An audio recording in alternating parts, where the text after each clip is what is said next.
Tea is ready. Hello, and welcome to the Afternoon Tea Podcast, the podcast of the Adivasi Tea Project. Hold on a moment. Before we dive in, here's a quick note about who we are and what's behind this podcast. The Adivasi Tea Project is a nationwide non-profit organization based in Germany. We support the development work of indigenous communities in the Nilgiri Hills of South India through donations, fair trade, and cultural exchange. Here in Germany, we also engage in educational work through study trips, events, and teaching materials, all for a fairer world, global solidarity, and sustainable development. Each episode of this podcast takes a closer look at a topic that connects us with the Adivasi communities in South India. So, let's get started.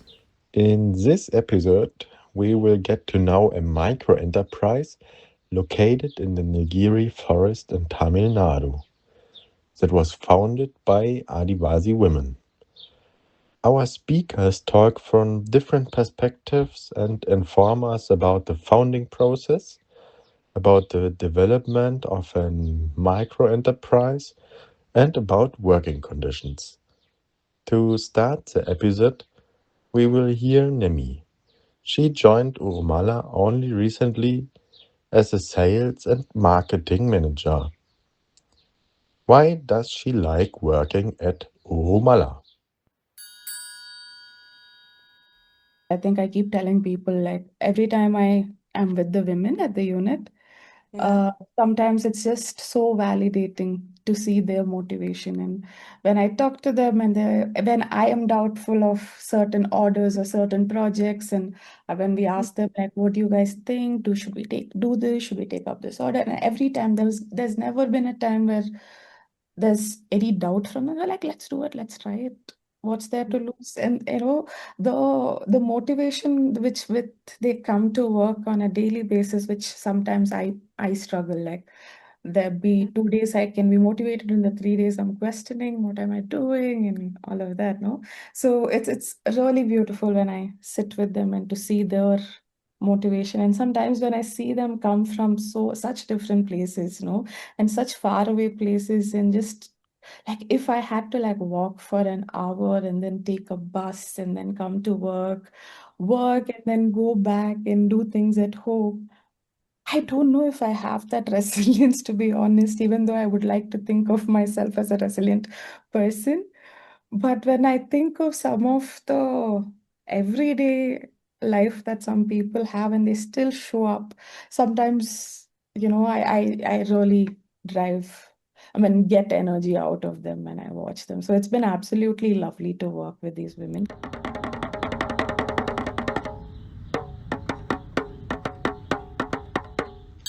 Now, let's listen to one of the women who work at Urumala. Her name is Jaya. For the interview, she spoke in Tamil. So we also hear Tulasi, a former staff member of Urumala, who will translate Jaya's comments in English.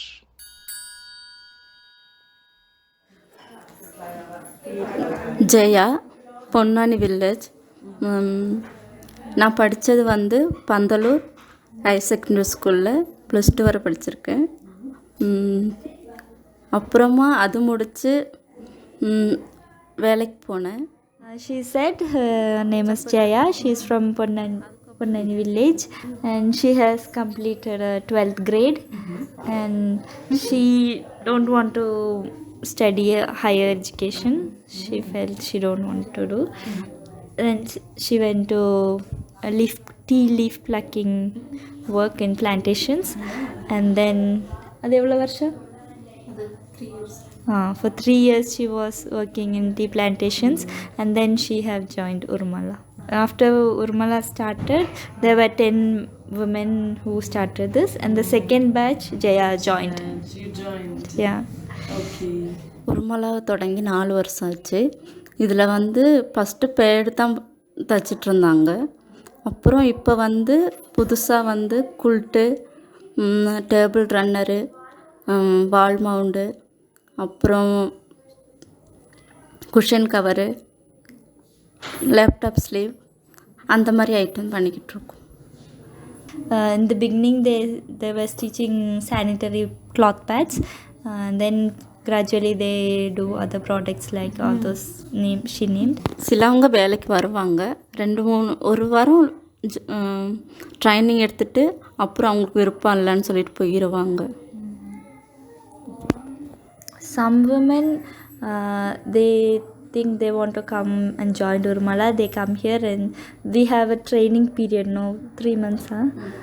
They come for 1 or 2 weeks and they leave. They say they don't want to. They, because the mother's place is here and husband's place is in a different village, so they can't come. So women have less choice where they go. So they have to follow their husband. If their husband wants to move somewhere, they have to go. Oh. வெளியே வேலைக்கு போனால் எல்லார்ட்டையும் கை கட்டி இந்த மாதிரி நின்று வேலை செய்யணும், அவங்க சொல்கிற டைம் வரை இருக்கணும். ஆனால் இங்கே அப்படி இல்லை, நம்ம நினச்சி இப்போ ஒரு டைம் இருக்குது, அவங்க சொல்கிற time. she says, if you are working in plantations, the timing and everything is the owner have to say, we can't leave the work and come in between. But here they have the possibility that they can say, if they have any emergency, they can leave if they want. It's got a working condition also. Yeah.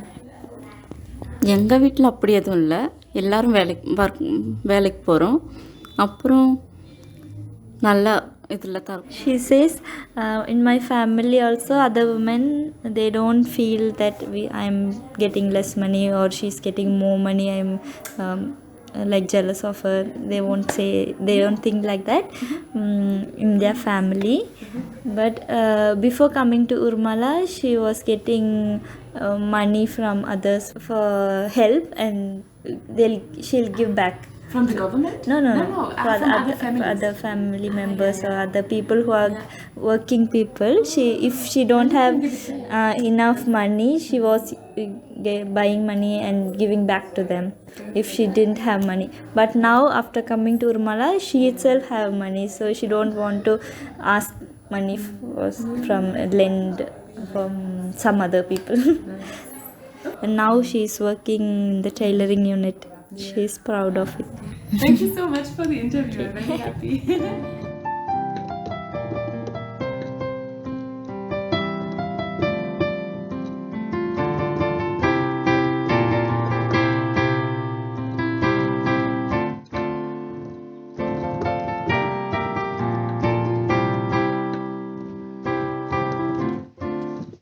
In the beginning, when a few Adivasi women had the idea of founding a micro-enterprise, they got supported by the local NGO called Adivasi Innovation Hub. Now Subhash gives us an introduction why the Adivasi Innovation Hub was started and how Urumala developed as a micro-enterprise. Why have we started on this course of Ipimala and the enterprises? The real question was, yes, quality of education is a problem, but there are kids who are dropping out. Kids are leaving, and once they finish schooling, what are they up to? And the onslaught of the market economy is quite severe. And indigenous communities and Adivasis have to stand on their own feet to be able to kind of withstand this onslaught. And so this question of self-reliance on their especially with relation to their generation of income and their sources of livelihoods is very critical. And it is in this context that we have set up the Innovation Hub, which is basically an incubator, which the idea being that multiple enterprises, yes, it's okay. In the old economy, people would go and work as laborers in other people's farms, in various other enterprise places, work. But if you want to stand on your own feet, then the best possible way would be to set up your own enterprise, right? And in that sense, and that's where the Innovation Hub comes, we support setting up of enterprises within the Adivasi community. So if you were to just take an example, if you take the One World shop, someone within the community can set up a shop, right? So something like that, can people do their own enterprises here, which allows them to stand on their own feet? And in that we support three kinds of categories. One is any livelihood, any enterprise that is around non-timber forest produce, on agricultural produce, and any products or services. So any idea basically that people want to do of their own and set up of their own, the innovation hub kind of supports them in ensuring and incubates this business. We have supported two enterprises.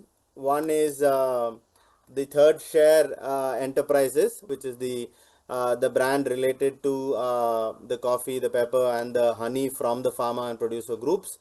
And the other is the Urumala, where they have trained Adivasi women in creating multiple products around with cloth and fabric, and creating a business around it. So these are two kind of brands that we are looking at, and two kind of enterprises that are being set up. The Urumala business, as they started it about 4 years back. It started as a discussion among women who showed interest in saying, okay, we know tailoring, we know stitching, can we do a business around that?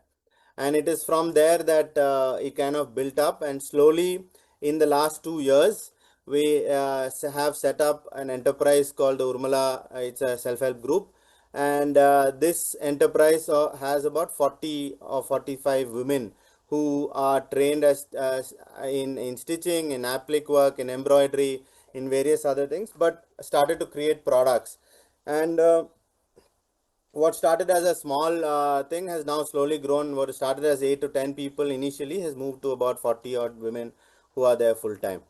And as a product, if you look at, they started with reusable sanitary pads, but as a business that was not going well enough, and have moved into storytelling in a way through these products like cushion covers, bed, children's play mats. And these are products that also tell stories of here and by the people here.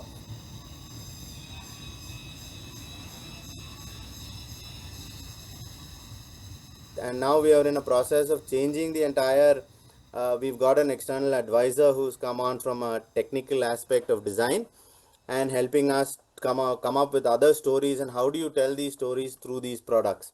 And so this has started now, and that transition is happening. In terms of women's income, from there were only about 16 to 17 women earning about 19 lakhs, so about uh, $19,000, $20,000 as income to these women, now has increased to about $30,000 as income to these women. So this is a kind of shift that we are seeing: increase in number of people who are participating, increased income, and they're seeing that change. And on the product and selling side, we are seeing a huge change in how things and sales are happening. So this is kind of an enterprise. I wouldn't say yet that this is an enterprise that is standing on its own feet as a business. It is still an enterprise that is right now grant funded, not entirely, but partially. But it's going to take a few years for it to be able to stand on its own feet as an enterprise.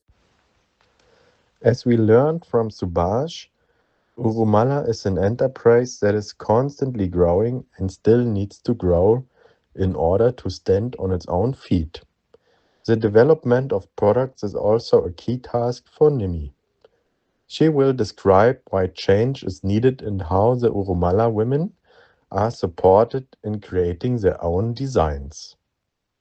We were questioning a lot about identity of Urmala and how do we bring that to our products, because right now we have some identity products like our mountains and the harmony, the elephant story, the third share story, and all of that.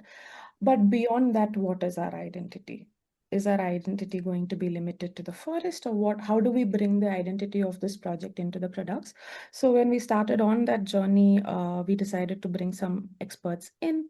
So we have somebody who's been in the field of community livelihood projects, especially textile-based projects. She's a designer herself. So we started on this project with her, where we got the women to start drawing, to start looking at an image and sketching, looking at a live object and sketching, imagining concepts and sketching, and all of those journey we have started with the women with the intention of getting them to own the design piece. We recently took up this exercise beginning of this year. If you were to draw, what would be there?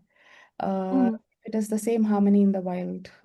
If the elephant is taking the jackfruit, is it day or night? Or when is it happening in your version? And they're sketching, and a huge part of this as exercise is also to optimize production, to see how they can make design changes that makes the process quicker. So there's a lot of moving parts from both management side and the organizational side that are moving. We are also participating in a extremely competitive market. To sell is also has not been the easiest thing. There has been months that we do not have too many orders, and it's also sometimes gets sporadic while we are trying to stabilize this. But they're also very aware of this is what it takes to grow as well, irrespective, for them to say like I know some months the money is less, but we need to keep showing up, and it'll get better. It'll get better. We are able to get it. Why is that need? But to understand that the market expects something, there's a certain quality the market expects, and you need to sometimes fit to that. And so it's been conversations and decisions and policy changes in policy making in multiple and various sorts. After this whole exercise, a lot of them, the feedback that we got from them was like, we didn't know we could draw. We didn't know we could understand colors this way. And a little bit more, the second session of the same, what happened was they were taught color theory and design principles. And so it's a very short, like a crash course. Just basics of color theory. Why would you look at a color? Why would you not one color and the other color? And what does together, and what does each color make you feel, especially when you're working in a home space? What colors, the colors of the product or what goes inside the home makes a huge difference. So how do you think about those colors, and how do you bring their identity into the product? And can it be their story than story of the forest? And because they live in this forest.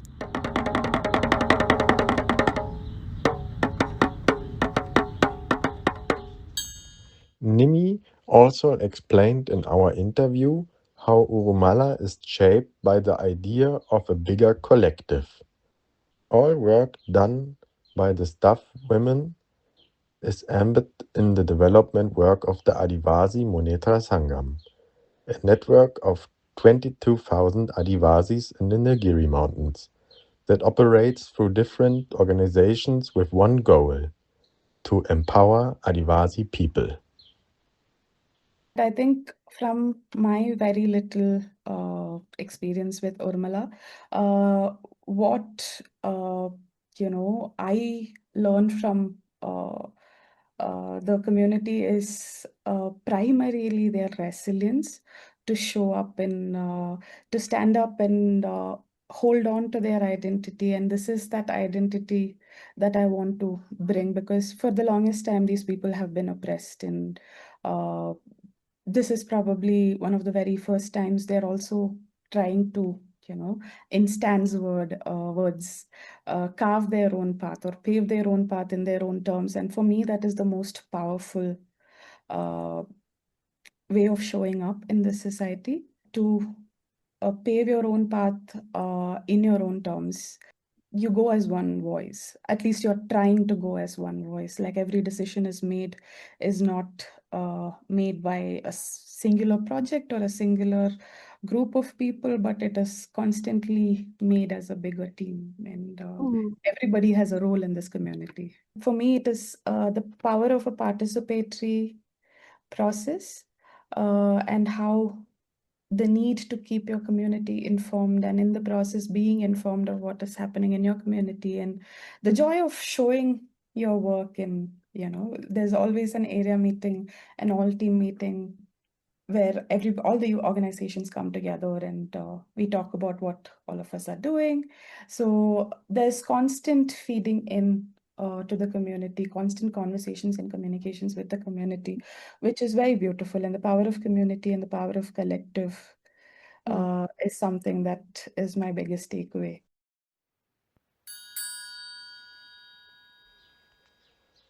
With these powerful words, we conclude this podcast episode. Thanks to all interview partners and thanks for listening today. As ATP, an organization in Germany, we also want to support the Urumala microenterprise.